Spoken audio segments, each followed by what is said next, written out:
championships aren't won in the theater or the arena. They're won in the thousands of hours in the training room, in the labs, in the 5 a.m. runs, and when it's raining, when everyone else is sleeping. That's when it's won. The heart of a champion is a light switch that's always on. It doesn't go on and off when someone's watching. It's constant. It's how you look at something. If your name's attached to it, that you do it right, the best of your ability every single time. If you're dusting your countertops, do you dust around the picture frame, or do you pick up and dust the entire thing? Do the job right or don't do it at all. That's the same person who has his hand raised on the podium one day. Same others. Life is time. And a life that's remembered, where a footprint is followed behind in footsteps of inspiration and motivation, is when time is met with opportunity and action. They collide to be a life of remembrance. The problem is, most people don't have a plan. And without a plan of your own life, you become the plan of someone else's life. You're not running the day's running you. The differential between those people is belief. One person with belief overrides 100 people with just intent. In fact, he said, let me tell you something, if you pay now, you'll get a play later. But if you just play now, you'll severely pay later. And he talked to me about how doing the right thing compounds into something positive and gives you options at the end. But if you don't do the first things first, you lose your options, and toward the end of life, the payment really gets compounding and quite severe and difficult. Be a person that everybody around you has to play catch up. I love that. It started first. He was the first person to teach me it's not the fastest person that wins the race, it's the one that starts first. So work hard, work smart, get up early. The only thing you do for success, there's no discount. It's sweat, it's blood, it's tears. There is no discount. You can't get 50% off. It's sweat, it's blood, it's tears. There are no shortcuts to success. Stop thinking they are, and stop wanting people to put you somewhere that you didn't earn. One day, or day one. One day, or day one. So you think about it, what is that thing that we wanted to accomplish? That thing you wanted to accomplish, that thing that has been gnawing at your gut, that thing that you think you have some passion about, that you want to take a crack at, that thing that's been in your crosshairs, that thing I'm thinking about, I want to accomplish it, I think I'm going to be good at it, or who knows, I think I could make something of this particular thing. You know what? One day. Okay? That's up to you. Or, and I like this one better, day one. This is day one. This is day one, that thing I have had in my crosshairs, that thing that I believe gets me out of bed, that thing that I run towards, that thing that I want to be passionate about, that thing I want to accomplish. Today is the first day. Today is day one. So never give up. Without commitment, you'll never start. But more importantly, without consistency, you'll never finish. It's not easy.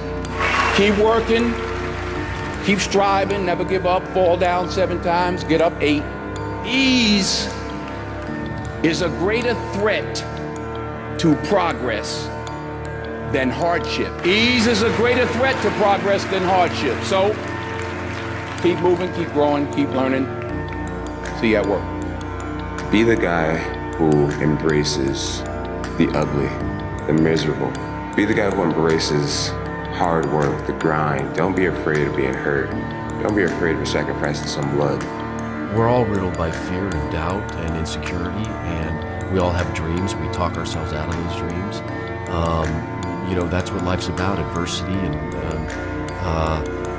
and those usually, people can obviously relate to those characters. They're complex, but they're also more entertaining, because they're struggling. And we like to, this is a comeback story. So we like to see people who've been on the top and have fallen down, fallen from grace, and then picking themselves back up. I always say, there's no such thing as second chances. You get as many chances as you want in this world. It's how you present yourself to the world that gives you the second chance. You can continually reinvent yourself, but you've got to do it. Somebody gave you a guarantee, $30, 30-day guarantee. In 30 days, if you don't make what they told you was gonna make, in after 30 days, you got an attitude, you want your money back. But you've never demanded your money back from yourself. You've never looked at yourself in the mirror and said, you let you down. Until you get to that point, you let you down. You're not brave enough. You want to put it on somebody else. The reason why I'm not successful is because of my boss. Have you ever looked at yourself in the mirror and said, I'm not getting up on time. I'm not going to work on time. I'm not putting in 120% when I'm at work. There's a baseline of suffering in life, and that can be exaggerated as a consequence of human failing, as a consequence of malevolence and betrayal and self-betrayal and deceit and all those things that we do to each other and ourselves that we know that aren't good. That amplifies the suffering. That's sort of the baseline against which you have to work. And it's contemplation of that often that makes people hopeless and depressed and anxious and overwhelmed and all of that, and they have the reasons. But you need something to put up against that. And what you put up against that is meaning. Meaning is actually the instinct that helps you guide yourself through that catastrophe. And most of that meaning is to be found in the adoption of responsibility. I don't know how to start improving my life.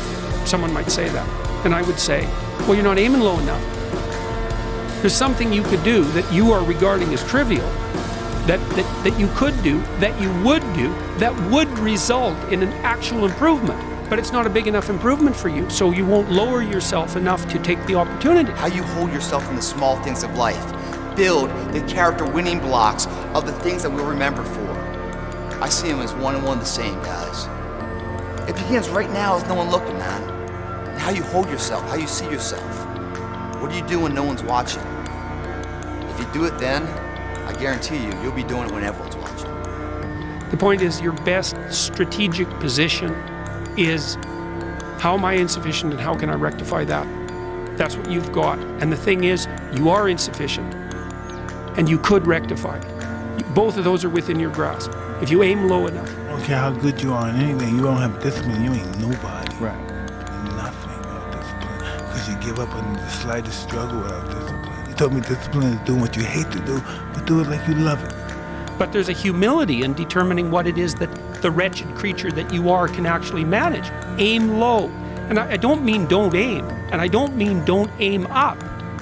But you have to accept the fact that you can set yourself a goal that you can attain, and there's not going to be much glory in it to begin with. Because if you're not in very good shape, the goal that you could attain tomorrow isn't very glorious. But it's a hell of a lot better than nothing, and it beats the hell out of bitterness, and it's way better than blaming someone else. It's way less dangerous. And you could do it. You take an incremental step, and, well, now you could lift 55 pounds instead of 52.5 pounds. You think, well, what the hell's that? It's like, it's one step on a very long journey. And so it starts to compound on you. So a small step today puts you in a position to take a slightly bigger step the next day. And then that puts you in a position to take a slightly bigger step the next day. And you do that for 2 or 3 years, man, you're starting to stride. Life, guys, is the plan of action. If you don't have the plan, I guarantee you someone's gonna use you as part of their fucking plan. Stop fucking going about the day as a servant. Become the master. Run your day and stop having it run you. Believe in yourself. Be that one of 100 that has a belief instead of just fucking jaw-jab talk of intent. Huge differential there. Differential is somebody just breathing life and the other one taking the most of the opportunity of time of life. Remembrance.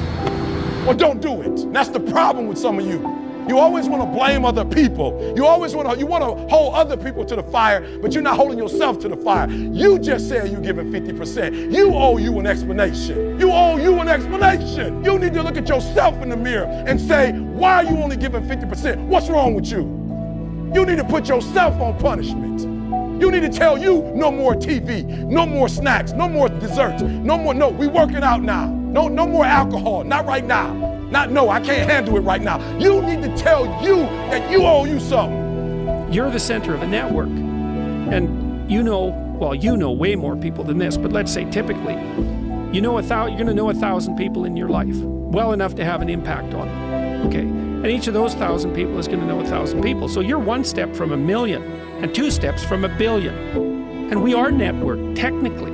That's how human interactions work. And so when you do something that you shouldn't do, It's worse than you think. And when you do something that you should do, it's better than you think. And so you think, well, this is why I've been telling people, well, clean up your room. It's like, well, your room is actually networked too. It's not that easy to clean up your room, to set it. So you want your room to be set up so that when you walk in there, it tells you to be better than you generally are. It's organized, it's got direction, everything's in its place. Can't listen to me, no disrespect. I don't care about Glenn. That's not why I do what I do. And I love Glenn. I don't come here and do what I do so Glenn can affirm me, so he can give me a pat on my back. I care more about me than I care about what Glenn thinks about me. I have standards. I have values. I don't care how much you pay me. If I speak at an elementary school for $300, I chose to do that for $300. If I chose to speak at a prison for free, I chose to do that. And I will not go in there giving those prisoners less than when somebody pays me $100,000. Why? Because I value myself enough to give 120% more. Like everything around you is full of potential. Everything. Maybe more potential than you could ever possibly utilize. And so maybe all you have is this little rat hole of a room in some rundown place in the world. It's like, fix it up. There's more there than you think. See what happens if you fix it up. And you'll fix yourself up simultaneously because you have to get disciplined in order to fix up the room. And then you have a fixed up room and you'll be a more fixed up person. It's like, you think that nothing will happen as a consequence of that? It's like all hell will break loose as a consequence of that. Well, people don't take what they have right in front of them seriously enough. It's like the wasting time thing. They don't do the arithmetic. You know, and they also don't understand. They devalue what they have right in front of them. Every single day in Africa, a gazelle get up and a lion get up. In Africa, every day. This is not a story I'm making up. Like right now in Africa, in the safari, this is happening. A gazelle getting up and a lion getting up.